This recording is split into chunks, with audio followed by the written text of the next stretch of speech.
Episode 861, The Balance Between Silence and Sound.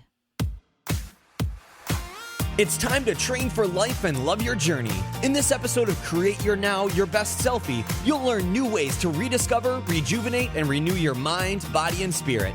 Please welcome your host, certified life coach, personal trainer, and nutritionist, Christiane Wargo. Staring at a stop sign, watching people drive. Happy day. I hope you're having a wonderful weekend. It's a little gloomy outside my window right now, but just because it's gloomy outside and there's gray skies doesn't mean that your heart has to be filled the same way. No, fill it up with joy. Today is all about relationship builders, the balance between silence and sound. We're going to dive deep and it's going to be fun. For those of you who are brand new to Create Your Now, welcome to this family. I'm so delighted of your presence. If you already haven't had the opportunity, you'll want to head on over to createyournow.com where you can learn more and sign up for the Kisses newsletter, the Keep It Simple strategy, everyday solutions to live, love, and impact. Well, you know, we've been talking these past few Saturdays about relationship builders, how to begin to take some cornerstones, the foundation. We all have relationships. So you can take this and use it in your marriage. You can use it in your best friend, girlfriend to girlfriend, whatever works for you. But today I'm going to specifically talk about marriage. Life operates more smoothly when you find the balance between silence and sound. In your marriage, that's recognizing what to refrain from or what to do. Now, that can sound really complicated, but it's not. It's how to move forward in the conversation or maybe how to sit back and listen. Silence is golden, but sound is a good thing too. So finding the balance between silence and sound is being attentive to what your partner needs at a particular time. Now, unfortunately, there's no clear-cut one way only to obtaining this balance. I wish it would be just like this easy equation that in every situation, this is what you do, but it's not that way. However, God did work something within our body to help us with what direction to take. You have 2 ears and 1 mouth. Listen 2 times more than you speak. Did you hear that? Yes, listen 2 times more than you speak. And you know me by now, I like to speak a lot about everything. But sometimes we need to not say anything. Sometimes it's a touch, it's a hug instead that's needed. It doesn't always have to be a word that's spoken. Ecclesiastes 3 says this: there's a time for everything and a reason for every activity under the heavens, a time to be born and a time to die, a time to plant and a time to uproot, a time to kill and a time to heal, a time to tear down and a time to build, a time to weep and a time to laugh, a time to mourn and a time to dance, a time to scatter stones and a time to gather them, a time to embrace and a time to refrain from embracing, a time to search and a time to give up, a time to keep and a time to throw away, a time to tear and a time to mend, a time to be silent and a time to speak, a time to love and a time to hate, a time for war and a time for peace. The balance between silence and sound is understanding the timing, a time. It's the time. And what works, and then implementing it. How do you take aim on it? Action ignites motivation. But does that action always mean a movement? Not necessarily. An action could be that what? You're listening 2 times more than you're speaking. I can remember my husband when he had sent me a text one day and he had had a really bad day at work. And I was like, you know what? He's not going to go in to the story or the details over a text. I'll just wait till when he gets home. But when he got home, he didn't want to speak of it at all. And you know, of course, I wanted the details. Why? Because I wanted to support him. That's my way, especially us women. Oh yeah, we want to talk about it. And we'll tell our story 2 or 3 or 4 or 5 times, and it sounds different every single time we speak of it. But the support that he really wanted was just my presence and my silence. That's what was supportive to him at that time. He didn't want me hounding him with questions. Oh, I cannot believe this. So what happened next? And then what did you do? What was your response? He didn't want any of that. It was a bad day. Now, right or wrong, that's how he wanted to process it in his time. But I know that balance for us may make us uncomfortable. We're like, well, that's not balance, Christiane, because that's not my personality. I want to just hold him and love him, and I want to ask him these questions. You don't always have to be speaking to support. And it also goes the other direction. Sometimes we can be too silent, and there needs to be more conversation, more live action taking place. Again, there's a time for everything. So how do you find the balance between silence and sound? What can you do in your marriage, in your relationship? Here is your KISS, the Keep It Simple strategy. Honor your partner. Honor your partner's requests, what they want, not what you think they need. Now, ultimately, maybe they'll come back. Maybe my husband would come back later, and ultimately, yes, he did. He wanted to talk about it later. But it was like 2 days later. He didn't want to talk about it then, for whatever reason. But did I hound him on that? No, I did not. I didn't question and say, well, why didn't you tell me all the details the day it happened? I mean, come on. I was there. I wanted to support you. The support that he needed at that time was me being quiet and my presence, just being there. And to me, you know what? It didn't feel like I was doing a whole lot, but to him, I was honoring him. And that's what we have to remember. When we're in a marriage, we need to understand we need to honor our partner. We need to honor our partner's requests, what they want, not because what we need.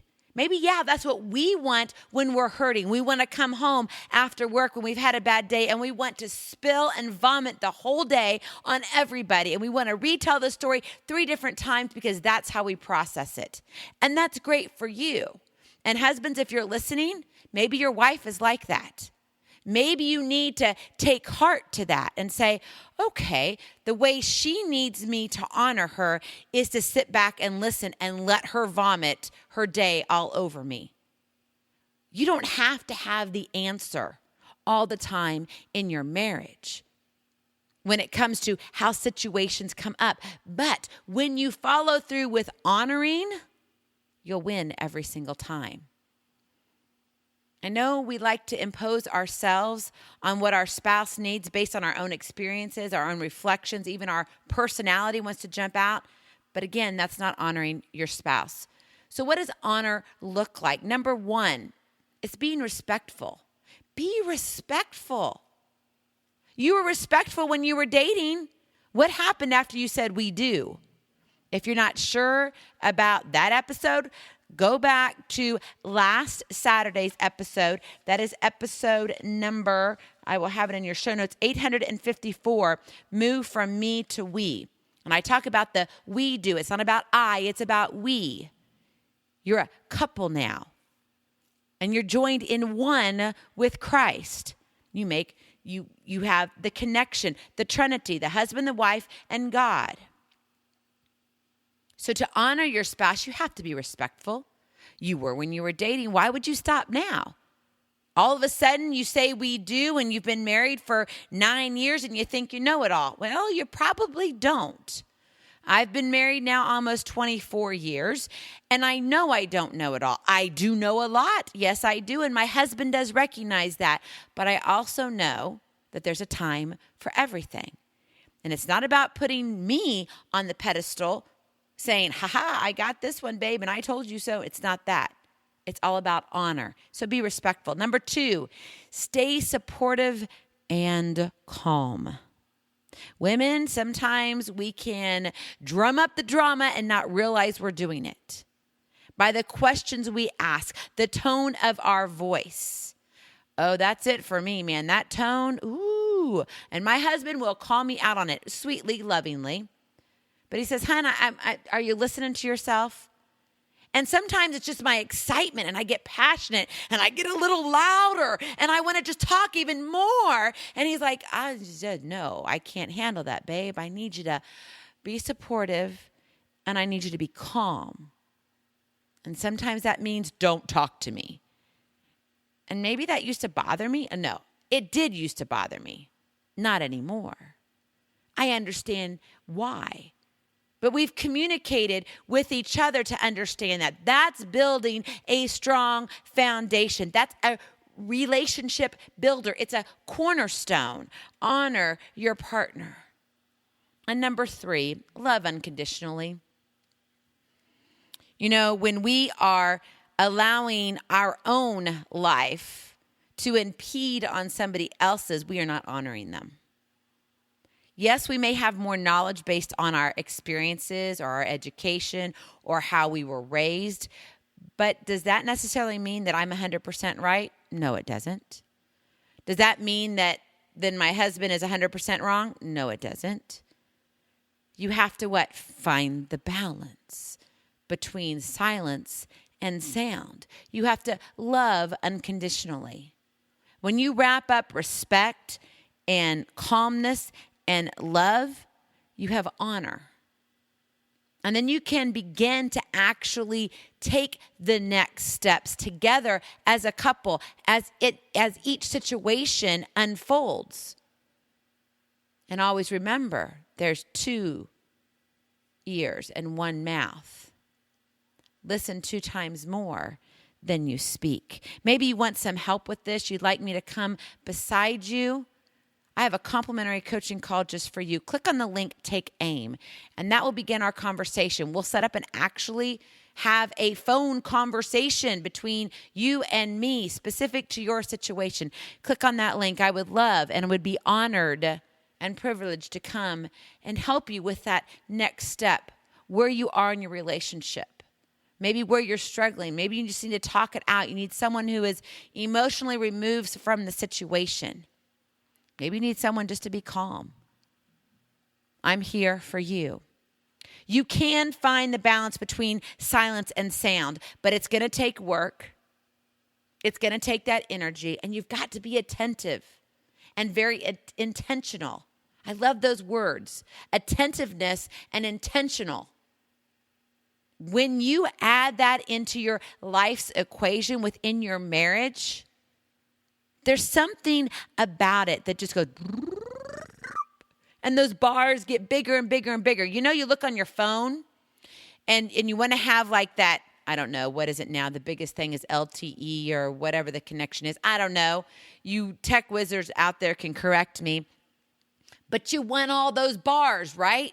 You go into a rural setting and all of a sudden it's like fluctuating between maybe bottom bar and no bar, or maybe just a bottom bar and maybe a little bit of the other one. Like it's kind of going, but if you walk in one other part of your room, it's like, oh my gosh, I got 2. But then if you go to another part of the house, you're back to 1 or sometimes none.